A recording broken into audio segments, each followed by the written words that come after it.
If you want to know what to do, how to get access to medical records when you have a family member critically ill in intensive care, stay tuned. I've got news for you. My name is Patrick Hutzel from intensivecarehotline.com, and I have another quick tip for families in intensive care for you. So, one thing that we see over and over again is the following scenario. Families in intensive care are unable to obtain access to medical records for their loved one, even though they are the next of kin, they're the guardian.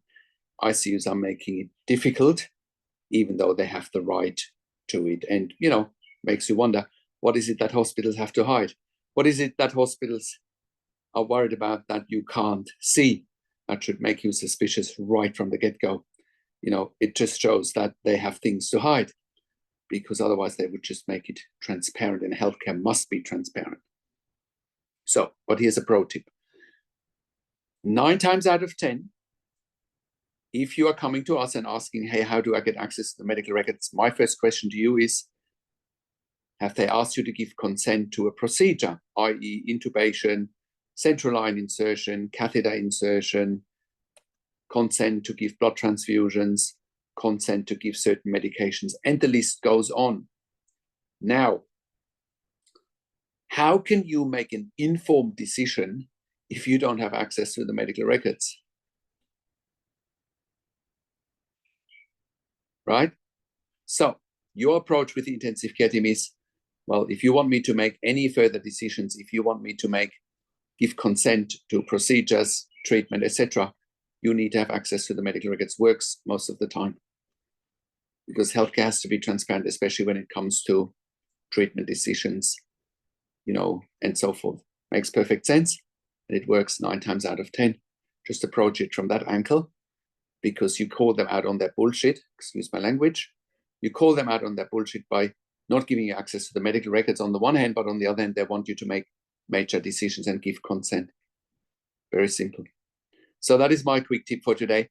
I've worked in critical care nursing for 25 years in 3 different countries, where I worked as a nurse manager for over 5 years.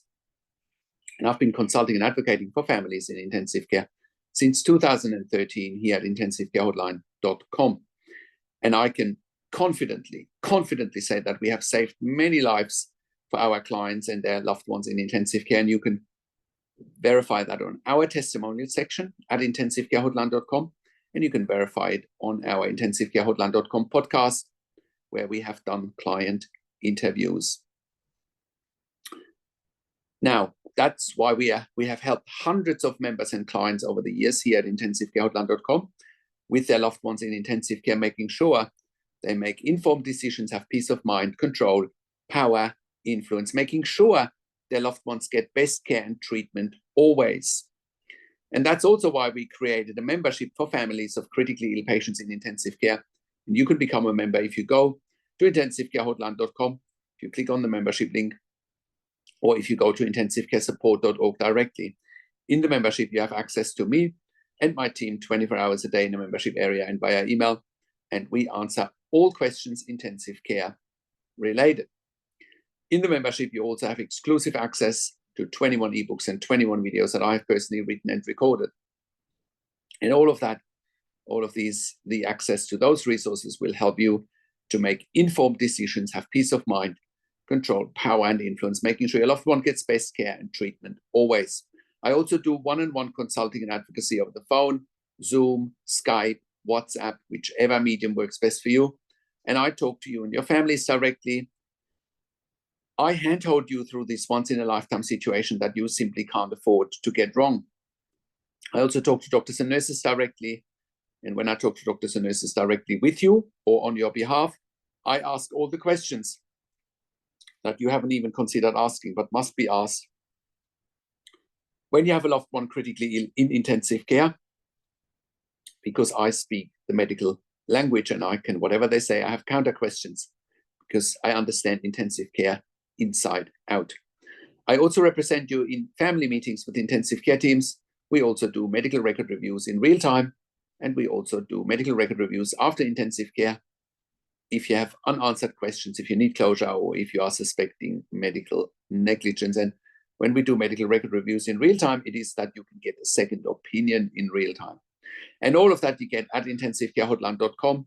call us on one of the numbers on the top of our website, or simply send us an email to support@intensivecare.com with your questions. And if you like my videos, subscribe to my YouTube channel for regular updates for families in intensive care. Click the like button, click the notification bell, share the video with your friends and families, and comment below what you want to see next, what questions and insights you have.